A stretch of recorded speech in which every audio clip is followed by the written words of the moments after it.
เป็นอย่างกับเจ้าพบปัญหาสินเชื่อบ่ผ่านทั้งที่ก็เจ้าแบบว่ามีเวียกเฮ็ดมีรายรับพวกนี้ก็คือส่งมีเงินไว้พวกนี้เกิดธุรกิจนี่ไว้ได้เป็นอย่างไปกู้เงินตัวนี้ก็คือบ่ผ่านไปผ่อนอันนี้ก็คือบ่ผ่านตัวนี้มันย้อนสาเหตุได้เป็นหลักเพื่อให้ผู้ชมทางบ้านหันหน้าที่ก็เจ้ายังผ่อนอยู่ในปัจจุบันเพื่ออยากให้กับเจ้าแบบว่ารักษาเครดิตของกับเจ้าไว้ตัวนี้ก็เป็นย้อนที่ว่าทางเฮาเนาะบ่สามารถตรวจสอบรายรับของลูกค้าได้แล้วก็บ่ฮู้ที่มาหลักแหล่งของเงินเนาะซึ่งเฮาบ่ฮู้ว่ามันมาจากตัวใดเนาะนอกจากนั้นก็จะมีแบบบางคนอาจจะมีประวัติหนี้เสียเนาะซึ่งว่าเฮาสามารถกดในระบบได้บ่ว่าเจ้าจะกู้สินเชื่ออย่างอยู่ใส่กระยาสินะเฮาสามารถกดได้บางคนแม่นอยู่ว่าคือมีเงินแต่ว่าในอดีตเนาะอาจจะแบบ5ปีก่อนบ่เคยไปกู้ยืมเงินอยู่ธนาคารแล้วมีหนี้เสียสินะแบบนี้บางเทื่อเฮาก็อาจจะพิจารณาแบบบ่ให้ผ่านก็คือว่าตรงๆแล้วก็คือเจ้าสียกตัวอย่างว่าตอนนี้เจ้าอยากมาผ่อนรถ Honda ของเฮาแบบซีซ่าเนาะแต่ว่าก่อนๆนั้นประมาณ5ปีหลังหรือว่า6ปีหลังเจ้าเคยผ่อนโทรศัพท์ที่มันราคาถูกกว่าลดแต่บังเอิญว่าเจ้ามีปัญหาเกี่ยวกับเรื่องการชำระค่างวดแล้วมันจะเฮ็ดให้ให้เครดิตของเจ้าในตัวนั้นมีปัญหาแต่ว่าบังเอิญว่าคนอาจจะบ่คิดคำนึงถึงว่าข้อมูลตัวนั้นมันเก็บไว้อยู่ในระบบซึ่งเขาสามารถตรวจสอบได้แล้วมันก็จะมีผลตามมาที่ให้เขากู้สินเชื่อบ่ผ่านอันนี้ผู้ชมทางบ้านที่กำลังเบิ่งอยู่ในปัจจุบันเขาก็ต้องศึกษาตัวนี้เช่นเดียวกันเนาะเกี่ยวกับน้องๆหนุ่มๆหรือว่านักศึกษาหรือว่าว่าเจนในปัจจุบันนี้ที่เฮ็ดเวียกแล้วอยากผ่อนว่าปัจจุบันนี้ก็เห็นหลายๆคนที่ก็เจ้าผ่อนแบบเป็นพวกโทรศัพท์มือถือเป็นคอมพิวเตอร์โน้ตบุ๊กแท็บเล็ตต่างๆที่มันราคาย่อมเยาแต่ในอนาคตแน่นอนทุกคนก็อาจจะมีการผ่อนรถผ่อนบ้านเพราะฉะนั้นต้องรักษาเครดิตในปัจจุบันไว้ให้ดีว่าซิซาเนาะเพื่ออนาคตบ่ให้เกิดปัญหาเกี่ยวกับการกู้ยืม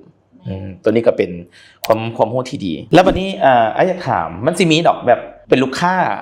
าที่แบบกวนๆบ่หรือว่าลูกค้าที่แบบเข้ามาแล้วแบบซ่อเฮาหั่นนะแบบเฮาตั้งตู่บ่ทันแบบซี่นี่นะตัวนี้มันเฮาเคยเจอบ่แล้วเฮาแก้ไขปัญหาตัวนี้จังได๋โดยตัวนี้เขาเคยเจอมาคือกันแหละแบบเป็นลูกค้าที่แบบว่าใจให้เนาะอารมณ์ให้มาก่อนสินะเขาก็ต้อง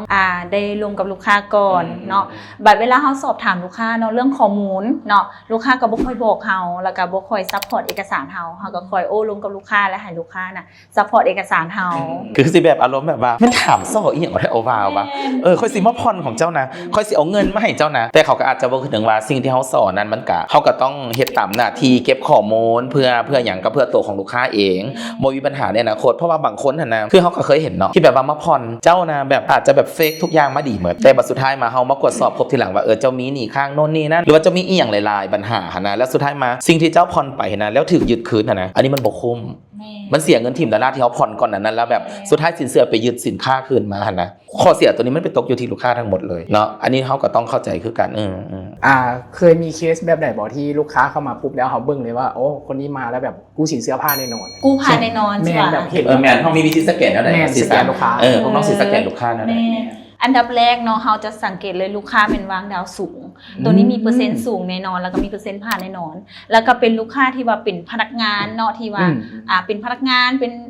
ธุรกิจค้าขายทั่วไปที่ว่าสามารถตรวจสอบรายรับของลูกค้าได้แล้วก็มีเงินเพียงพอที่จะสามารถชำระค้างวดให้เฮาถือว่าตัวนี้แม่นเฮาเบิ่งเลยว่าเอกสารนั้นผ่านแน่นอนโอเควันนี้ขั้นในกรณีว่าลูกค้าที่วางดาวสูงยกตัวอย่างว่าจ่าย 50-60% หรืออีก 40% มาผ่อนแต่ว่าบังเอิญว่าเขาไปกวดพบว่าเครดิตที่ผ่านมาของกระเจ้ามีปัญหาตัวนี้เด้เฮาเฮ็ดจังได๋อันนี้เฮาต้องได้เบิ่งอีกก่อนว่านี้เสียที่ผ่านมานะมันเป็นนี้หยังเป็นแบบนี้ยอดใหญ่บ่ยอดน้อยแล้วก็เหตุผลตอนนั้นที่ว่าลูกค้าจ่ายซ่าน่ะย้อนหยังสิคือตอนนั้นช่วงโควิดเนาะที่ว่าอันแบบมันเฮ็ดให้หลายๆคนนะมีนี้เสียเขาก็ต้องเบิ่งอีกก่อนว่าเป็นย้อนเหตุผลตัวนั้นบ่มีเหตุผลเพียงพอบ่สินะแล้วก็ต้องมาเบิ่งว่าปัจจุบันนี้ลูกค้ามีธุรกิจหรือว่ารายรับเนาะที่ว่ามันมั่นคงแล้วบ่ที่จะสามารถมาชำระนี้ให้เฮาแบบโดยที่บ่ได้เป็นนี้เสียอีกสินะเลย